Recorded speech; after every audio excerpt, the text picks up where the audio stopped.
Namaskar and welcome to In Focus. 18 months of United Front rule ended with the collapse of the Gujarat government. But what did it achieve and what does the future hold? Today, in the second of two interviews, we assess the legacy of the United Front by talking to its first Prime Minister and Chairman of its steering committee, H D Devegowda. Mr. Devegowda, the United Front was India's first important experiment in coalition government. You were the first Prime Minister. I want to ask you a difficult question, but I know you can answer it. No problem. No problem. What would you say were the great achievements of your 10 months in office? The number of achievements, if I want to list out, I think the time which you have indicated me may not be sufficient. I can only highlight some of the points where the United Front government, with a coalition of 13 political parties, I can shortlist. I want to say this much. The inflation was controlled. It is below 3.6%. In last 10 years, this is the major achievement we have made. And the fiscal deficit is controlled, maintained within 4.5%. And the foreign exchange reserve, we have gone up to $30 billion. Not only that, the debt service in the last year, where it was 30%, now it is brought down to 25%. And the foreign debt, we have reduced by $2 billion by repayment. Now it is $90 billion. So what you're saying and is that... the other major achievement in agriculture sector, the previous year, it is 0.4%. Minus 0.4% was the growth in agriculture. And after I took over, some of the incentives which I have given to the farming community, which was the backbone of our country's economy, we were able to get 5.2% growth under agriculture. Am I right in These saying... are some of the major achievements, and I can No, I give a understand. number of Am I right in detecting that you're particularly proud of the way you handled the economy? See, these are certain achievements of the United government, even though the early part, the people of this country, or even the world, the investors were under the impression this may not be able to deliver goods because of 13 parties cannot come to the expectation. But we have proved beyond expectation by our action, by our decisions, by our achievement. Okay, let me put to you some of the comments that were made about your prime ministership. Some people said that you were inexperienced, that you had never been a minister in the center, leave aside prime minister before. Those people who have made that comment in the early part of my government, I think they might have come to their realization. Now, after all these achievements of the United Front government in 10 months of my regime, it is not an achievement of an individual, it is an achievement, collective achievement. Okay, it should go to the credit of the entire United Front and 13 political parties. So you disregard the comment that you lacked experience? It is not for me to disregard or respect, disrespect or respect to those people who have made that comment. It is for them to introspect themselves for such comments. Okay, the other comment that was made was that you were a man of strong likes and strong dislikes, and that sometimes these came in the way of your judgment. It is not the question of likes and dislikes. When a person wants to take some decisions, hard decisions on certain issues, the question of likes and dislikes should not come in the way. It is a question of merits and demerits. A prime minister who is sitting in that highest office of a big democracy, when he has to take a decision, he should not afraid of his chair. He must take hard decisions. And you always If took... some people think that it is likes and dislikes, I can't help. But I must not, it is not the question of Devegowda as Prime Minister. It is the Prime Minister of this country who has to take certain decisions, hard decisions wherever it is necessary, without caring to the consequences. Are you saying that people who say you had likes and dislikes actually are objecting to hard decisions you took? No, I don't think anybody has objected for some of the hard decisions. That hard decisions has paid the better dividend, better results in this country in 10 months. Let me give you an example of what they mean when they say that you are a man of strong dislikes. It's often said that your relationship with Congress would have been a better relationship had you liked Mr. Kesri as a person. See, the question of liking Kesri or Narsim Raoji is, I don't think there is any yardstick for that, likes and dislikes. We used to give respect to both the leaders because they are representing an institution, the Congress. Narsim Raoji was the president for some time and then he took over the Sitaram Kesri ji. I met him 12 times and the same relationship I try to maintain. And one of the allegations against me was when the Israel was made, that allegation was that I am trying to divide Congress.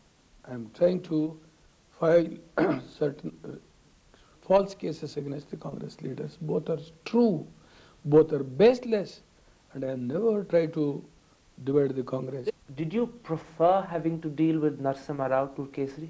Did you get on better with Narasimha Rao compared to Kesri? There is nothing. There is no need for me to differentiate between the two leaders. They are the presidents of the party.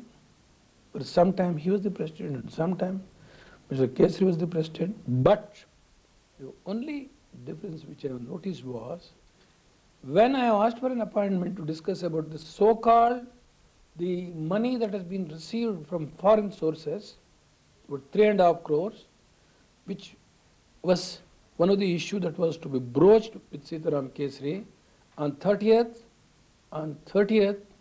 March 1996, where he has given the time to meet him at 2:30. He went and gave a withdrawal letter to the President of India. This is the mark of difference which I can see from Narasimha Rao and Sitaram. Is there a connection between the two? The fact that you were going to meet him about the 3 crores, is that why he withdrew support? I do not know. The purpose of my sorting the appointment to meet Sitaram Kesri was only to discuss this issue, which I have already narrated the whole background on the floor of the House on 11th April 1997. Do you think Mr. Kesri liked you? It is for him to answer this question, whether he likes me or dislikes me. How can I answer this question? The other person with whom there were comments that you had a difficult relationship was your Home Minister Indrajit Gupta. There is no difference of opinion among any ministers, including the Home Minister.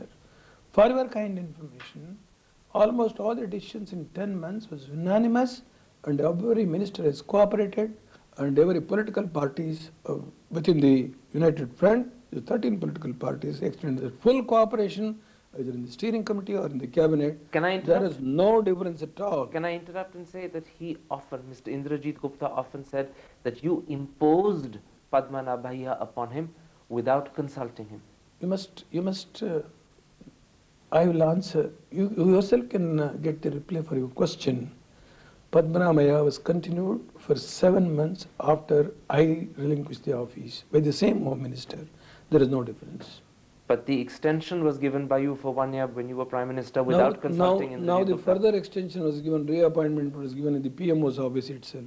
So you're saying that clearly Mr. Indrajit Gupta was a party to it, even though he now claims he wasn't. It is for you to judge. It is not for me. Even after I relinquished the office, he was continued as Home Secretary. Okay. And this same Home Secretary is now used in a different capacity by the same government. Let's come to another aspect. People said that you were very close to Harkishan Singh Surjit. People said that he was your principal advisor. Please do not try to make a hair-splitting argument. Mr. Harkishan Singh Surjit ji is a senior-most leader, more than 60 years of experience in public life, and his party was not participating in the government, though they are the partners in the United Front. But did you rely on him for advice? Please. Did he advise you? Yes. See, I should consult every the parties which is within the umbrella of the United Front. I have taken their advice even to frame the budget. All the opinion of the United Front partners, the political parties, have been taken and it has been consolidated. But the final picture was emerged, and some people talk that is... But was he your principal advisor? Was he your main political advisor? No, it is not the question of main advisor. It is not the question of less advisor. The issue is how best we can try to coordinate. Okay, Is talk the about, main task before me. let's talk about coordination. Do you think that the United Front, which is a coalition of 14 parties, was able to coordinate the parties effectively all the time? Without any cooperation and coordination, how we could have been achieved all these achievements? Okay, Which was a milestone in Indian politics. A coalition government with 13 political parties, the achievements, if you are going to list it and if you are going to make a fair analysis, you will be able to know the achievements. But in let 10 me tell you months. why I asked this question. Many times, members of the government, members of the United Front used to stand up and criticize the government. The left always disagreed with the economic policies. The left staged dharnas against the economic policies. And as a result, people thought the United Front is quarreling. Please, please. It is a fair comment. The 13 political parties have their own ideologies, their own political philosophy. But when we formed the United Front to take the responsibility of the reins of administration, we have formed the United Front with a common minimum program. Please allow me to speak. The difference voice, what you try to highlight, is nothing new in Indian politics. It is a democratic system which we have adopted in this country, even in a single party, where it happens to be a monolithic party which has run the country for more than 38 to 40 years. There are several contradictions. Okay, I accept your point. It may not be new, but do you think it's desirable that members of the government, the CPI, the CPM, should be staging strikes against the government's economic policies? Because they did that. I'm sorry to say, when the economic reforms were introduced by Narasimha Rao, was not some of the Congress leaders differed with its economic policies? But just because Congress acts wrongly, should the United Front act wrongly? Has it not been demonstrated by their dissatisfaction within the working committee and on the floor of the House? Mr. Devegowda, is the Congress going to be an example for the United Front to follow? It is not the question of the example. In our political system, there must be some freedom of expression. You cannot curtail that. Each man has got his own angle, his own thinking, his own approach. Even though it is a single, even if it is a single political party, that doesn't mean it has been suppressed. Okay, let me put to you something that a very senior United Front leader said just before he died. Biju Patnaik said that the United Front behaves like 13 quarreling lobsters. He said this with anguish, not with anger. May I tell you one thing? Why do you pose that question to me, who is no more in this world? I never heard such type of reaction by a senior most leader like Biju Patnaik. I never heard such a sharp reaction. I don't know whether he's really said it or not. I do not want to drag his name after his demise. Okay, let me then change and ask you a different thing. At the moment, you are chairman of the United Front Steering Committee. Do you think that the United Front image suffered by the way the government handled in July and August the Lalu Prasad Yadav issue? See, it is not the question of government's image. It is the question of the situation that was prevailing on that day. Some people try to say about the Prime Minister. Some people say this is a weak government. For such a situation, the entire blame has to go on the Congress.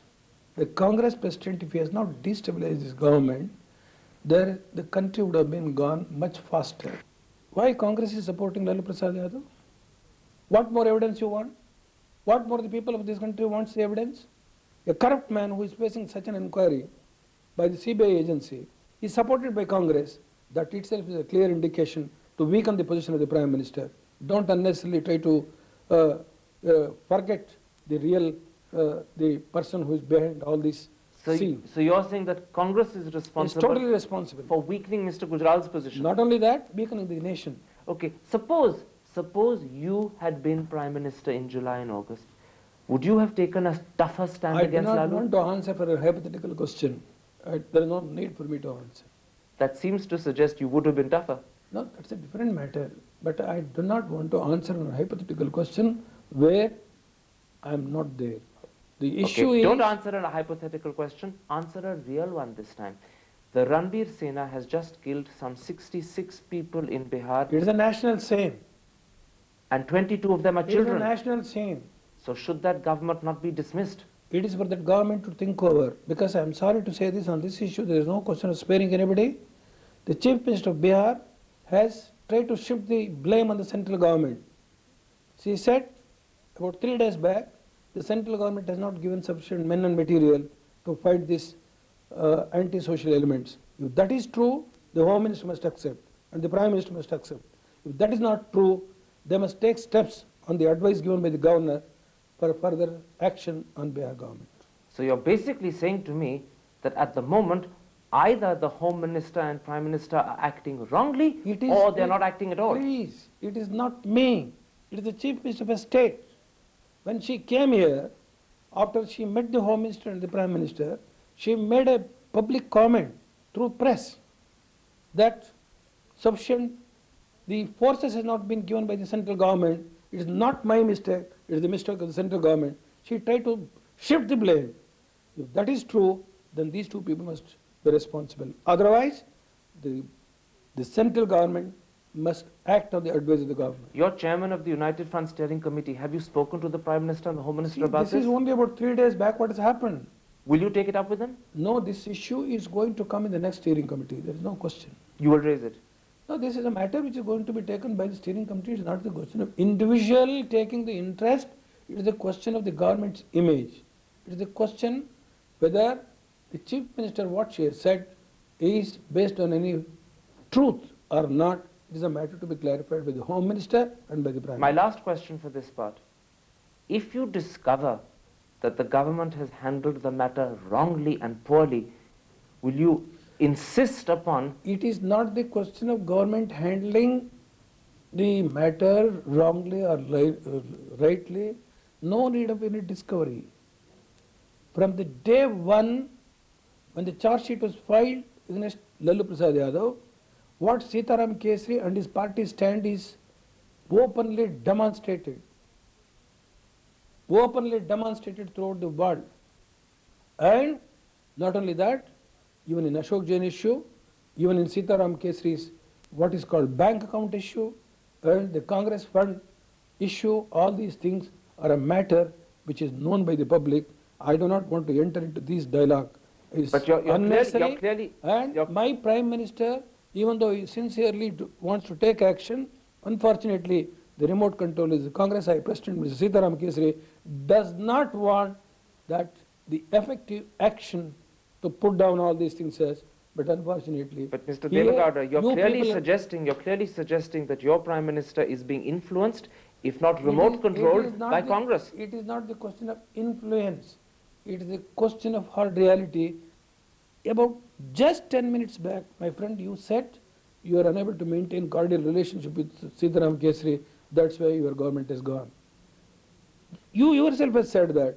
So in a situation like this, my Prime Minister, not with the power hungry, he wants to maintain a cordial relationship to push some of the reforms as to the best of his ability. But he's not succeeding. But what to do? The person who wants to create all this lull is Mr. Sitaram Kesri, must ask him. Okay, The country will repay for all the damage that has taken place because of the Congress, the unethical decision, immoral decision. The country will answer to this question in an appropriate time. Mr. Devegowda, I want to continue this conversation, but first we have to take a brief commercial break. Don't go away. We'll be back in just a couple of moments.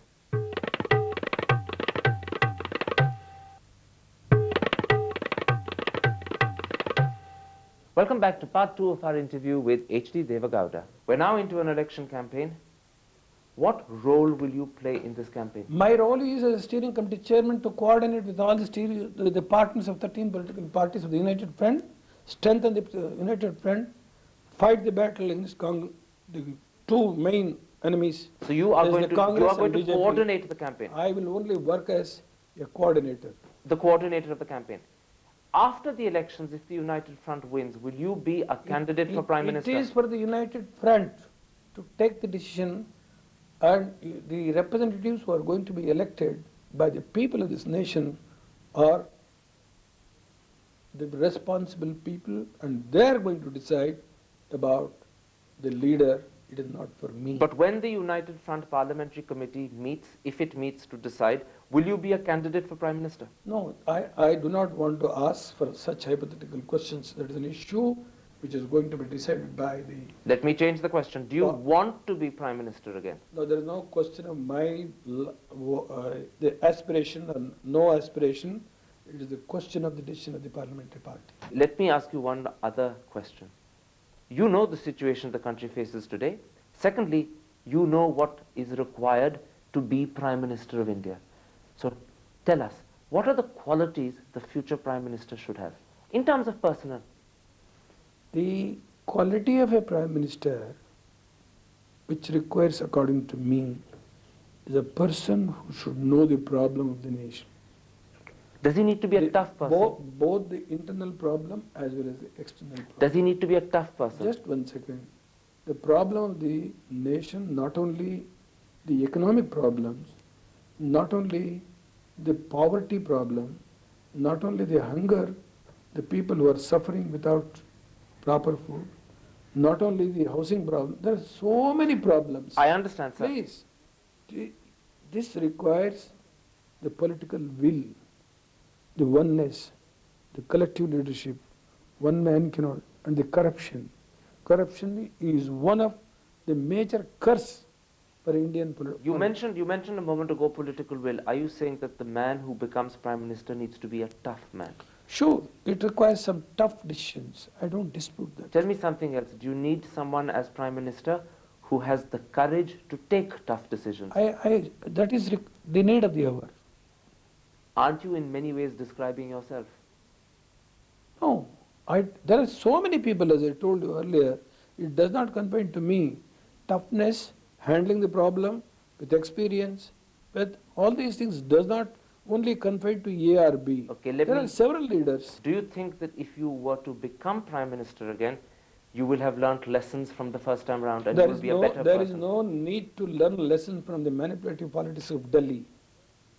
There is no need to learn any lesson from the manipulative or conspiracy, which is going to be one of the main art of Delhi politics, either media or politicians, how the conspirators, the manipulators, the looters of this country's wealth, and what the role they can play, I have understood. And the people will teach a lesson to such persons. You don't like Delhi, do you? No, it's not a question of Delhi. Delhi is a good place. But it's the politicians. Some of these handsome people who try to play Indian politics to suit their own convenience, to destroy the very image of the nation, they have already listed those people. Do they exist in all parties or are they only in some party? I'm not going to say X party or the Y party. Did I say that? The manipulators, the conspirators, including your own media. Should you become Prime Minister again, will you put down these people? The responsibility of the United Front is to choose its Prime Minister. It is not an individual desire. That is important. It is the responsibility of the United Front after the election democratically to choose their leader. But will you put these people down if you become Prime Minister again? Will you clear and clean Delhi of these manipulators? My main task is to fight against these manipulators, fight against the countries. See, those people who has brought down the image of the country by the manipulative politics, to fight against such people, I am going around the country with the cooperation of all my United Front partners. I am going to take this battle to the people. Mr. Devegowda, for that very strong declaration of your conviction, thank you very much indeed. That's it for this week. In Focus will be back next week with another interviewee. But for today, from the residence of H D Devegowda in New Delhi, goodbye.